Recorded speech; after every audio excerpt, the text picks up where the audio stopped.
Hello traders and welcome to another video review. Today is Wednesday, October 27th, 2021. Let's take a look at the Forex calendar.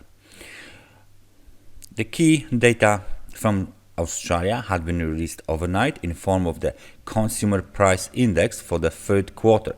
As you can see, the Consumer Price Index was in line with the expectations at the level of 0.8%. There is a slight increase in RBA trimmed mean CPI from 0.5% to 0.7% and the RBI weighted median from 0.5% to 0.7% quarter to quarter respectively. So those were the data from Australia. We are going to take a look at the Australian dollar to the American dollar pair. During the London session, we have data from Germany. Import price index, as you can see, slightly dropped from 1.4% a month ago to 1.3%, which was worse than expected 1.5%. GfK consumer climate increased from 0.4% to 0.9%, beating the expectations of minus 0.4%. What else do we have? Survey of the ZEW from the Switzerland, and we got Eurozone money supply and private sector credit data scheduled for release at 10 a.m.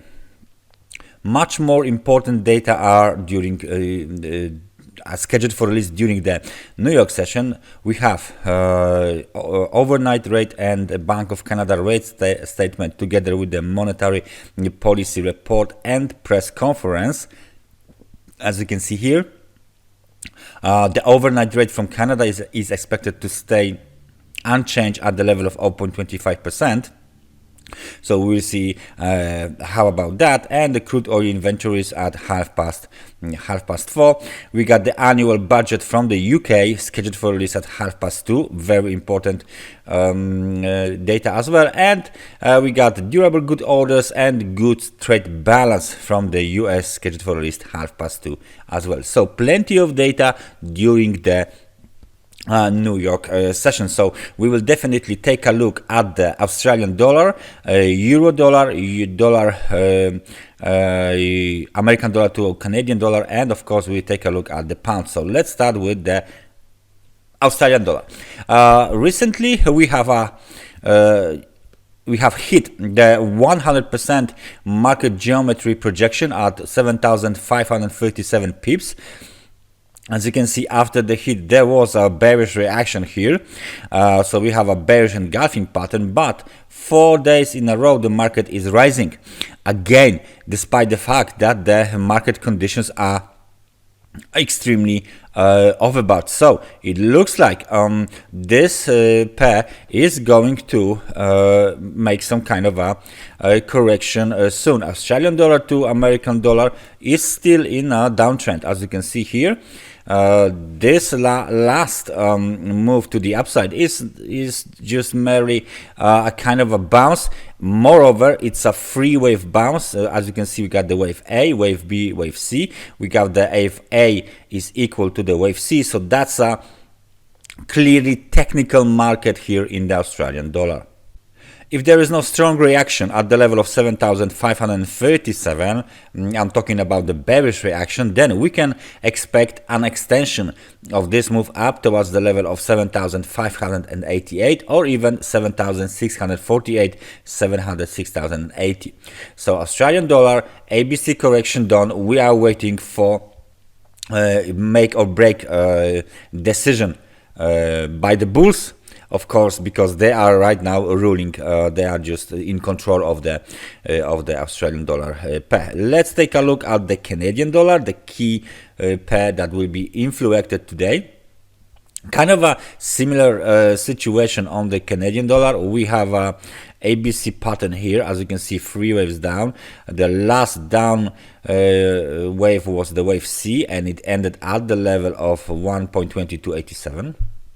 So it's just a little below our projections of 61% of Fibonacci retracement and 127% of the Fibonacci projection wave A to wave B, wave A to wave C, excuse me. And technical support at 1.2301 had been hit as well. Moreover, there is, let me just zoom in.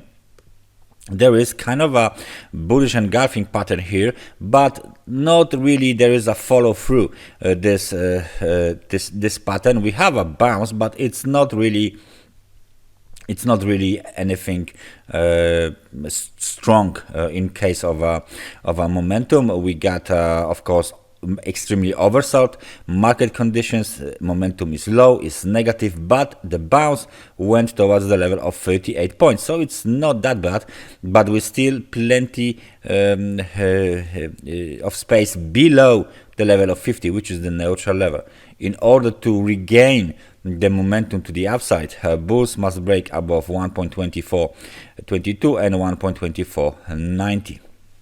So maybe the market participants await the interest rate decision today that will increase the volatility on this pair, and of course there will be much more bigger moves to be observed on this pair. So far, A, B, and C correction might be done because of the market geometry projection for the particular waves.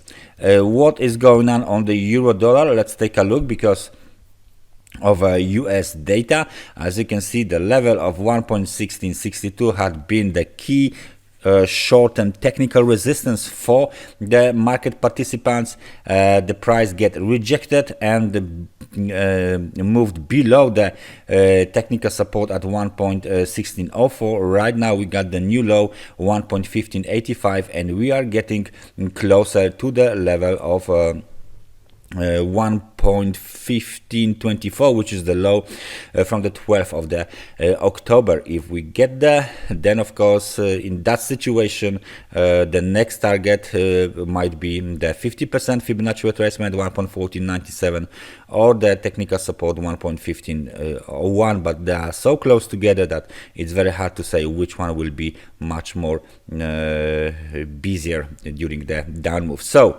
we got the rejection, and it looks like the market will continue this move to the downside. And last but not least, let's take a look at the British pound.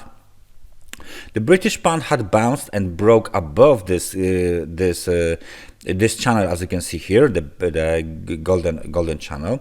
The key technical resistance located at 1.3915 had not been violated. Yesterday we got this kind of a pin bar candle that shows us that the level of 1.3820 1.3830 is being protected, and the bears are using this level to sell the British pound and push the price lower. However, technical support at 1.3731, 1.3716 is still here. So as long as we trade above this level, we cannot say that actually the market will get much more steam to the downside towards 1.36 and 70, for example. But it looks like this move is made in three waves anyway, A, B, and C. And now if we break below 1.37 3670, excuse me, then of course we might get back to the channel and continue the move down, because this is still kind of a downtrend here, and this V-shaped reversal doesn't mean much yet. What we need on the other hand to reverse this move is kind of a inverted head and shoulders formation, technical formation. So what we need is to go lower towards 1.3670 and then break back on above 1.3915. Then we have the left shoulder, head, right shoulder, inverted, of course, head and shoulders, and we might expect the market, if the level of 1.3915 is violated, then of course the next targets might be hit. So please keep an eye on the on the British pound to American dollar pair, because that scenario is possible. However, if we break below 1.3670, then the right shoulder will be too deep, will not be kind of asymmetric anymore, so this scenario will be invalidated. So that's the situation here. And let's take a look at the Bitcoin. At the end, what do we have here? As you can see, the wave 4 is still being made. The last few days had been kind of an attempt to bounce higher, but recently we just simply got back to the down move, and it looks like we got the wave A, we got the wave B, and now we should expect the wave C towards 56,950. So 23% of the Fibonacci retracement is no longer applicable. It doesn't apparently work, and we should expect the market to hit 56,950 before any up move will be made. So that's my analysis for today. Thank you very much for watching, and I hope I see you guys tomorrow. So take care and bye bye.